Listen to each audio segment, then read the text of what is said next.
Welcome, and thank you for joining for another whiskey review. Today, we're going to take a look at the 2025 Loch Gorm, 46% ABV, 10-year-olds. Correct, Dustin? Yep, they finally have, I guess, reached the peak, and these are all going to be 10 going forward.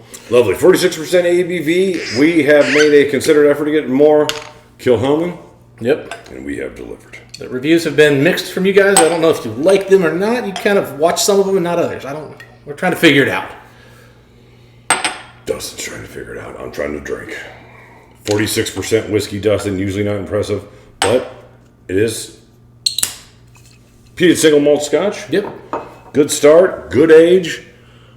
Sherried whiskey. We've wanted to try a 10-year-old Kilhoman for quite some time. We got this one and one more 11-year-old coming up, so there we go. Mission accomplished. And that just smells like good old classic peated Isla whiskey. Beautiful, big peach sherry. Got some spice in there too, Dustin. Yeah, now my understanding of Loch Gorm, and I don't think it says it on here, but I believe this is all sherry casks. It's kind of surprisingly light in color.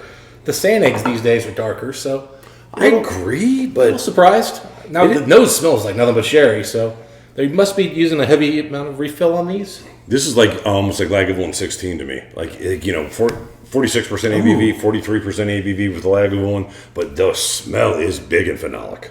That's actually a very good comp. That almost seems like a video worth doing. Is this versus that? The nose on them are explosive. And these days they're about the same price.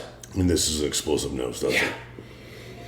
It is rich. It is rich. Nice, like kind of, again, it's heavy wood smoke. Again, I love the spice in this. Non-chill filtered, no color added, 46%. Kilhoman does a lot of things well. I've always liked the bottles. Yeah. I've always been a fan. I've always rooted for them. Anyway, I am really enjoying this nose, Dustin. It's simple, yet there's a lot here. Like it's mostly, it's smoke, it's peat, it's sherry, but it's done really well. There's a lot of little nuances. And spice. There's a good amount of spice here. And you're right, it's done well. That's the key. A little bit of wood, a little barbecue. Everything's turned up high. Everything's high on the EQ. A little bit of coal even on the finish too. But very clean coal. Yes, white coal. Yeah, it's interesting. Usually I get like wood smoke or I get coal. I don't get both. This one's got a little both. It arrives as like, barbecue wood smoke, and then it finishes like a little bit of white coal. Excellent. Nice little oak note coming up here at the end. A little cinnamon stick on that oak. A little vanilla mint. Yeah. It is mint. You're right. Yeah. This is very classic Port Ellen malt. You can just tell this is the traditional regular malt. If I'm wrong, let me know, guys. I'm pretty confident that Kilhoman's sourcing their, malt from Port Ellen. Obviously, everybody picks a little bit of a different version. This is, the mint's picking up on this. But it's well done. I mean, this is just, again, well done. I always liked this whiskey. I enjoyed the first Loch Gorm I had. I remember it being darker, though. I feel like I thought with more age it'd get darker. They mixed the casking up a little bit here, honest. As they did with Sandegg. Sandegg went from a lighter whiskey to a darker one. This one went from a darker one to a lighter one. Yeah.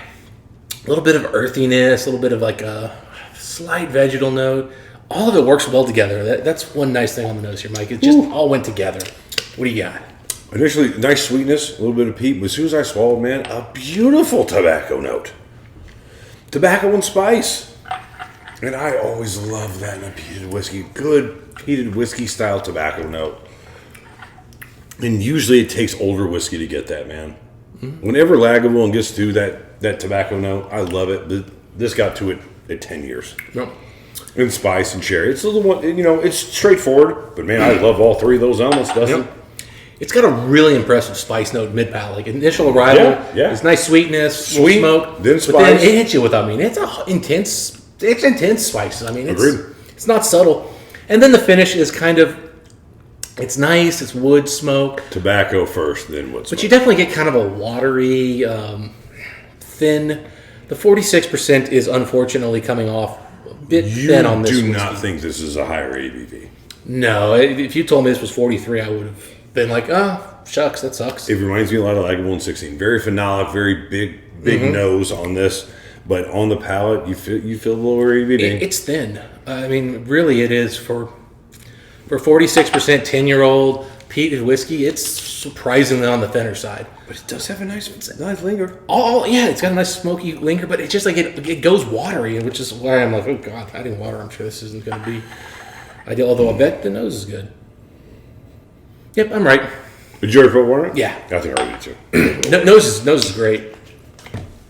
Yeah, it almost is starting to get almost a hint of like a gummy watermelon fruit roll-up kind of a thing. Actually, on the nose, it lets a few more things come out because it's not so overpowering with the spice and the sherry and the peat.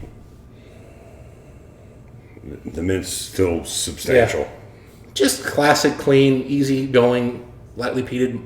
Not lightly peated, but like for the Isla range, this comes off a little bit on the lesser side of the peated Islas. Man, I tell you what. But this from a nosing perspective is a very fun whiskey. nice, clean, easy nosing peated whiskey. Really just nails that. This is something you can just sit back, maybe you're doing a little bit of work at 9 o'clock at night. You're looking at some emails or something, or you're just finishing up some kind of, whatever. And you just want to nose some whiskey while you're doing it, or maybe reading a book. Excellent nosing. This would be a great whiskey, just kind of nose and do some reading. This will get your attention. Yeah. Nice on a cold night. Put the fireplace up, sit in your reading chair, knock out a couple emails, something like that. All those things. Great whiskey for that. All right, Dustin. Would you think of anything different with a little bit of water on the palate? That's sweeter. Noticeably sweeter on the arrival. I actually like that. But then the finish is a little sour. So A twinge. yeah.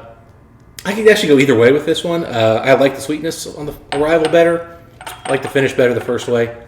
I bet you if I let this sit for about 10 minutes, it'll balance out. I like it overpowering and neat. That's just me, Dustin. Yep. All right, Dustin. Whiskey score time. Your bottle, I'll go first. Very fun score. I want to overrate this whiskey big time. I get it. Fun factor, 88. Realistic factor, 85. What do you got for me? Yeah, I was thinking 80. I was between 84 and 85. I'm just to be different here going to go 84.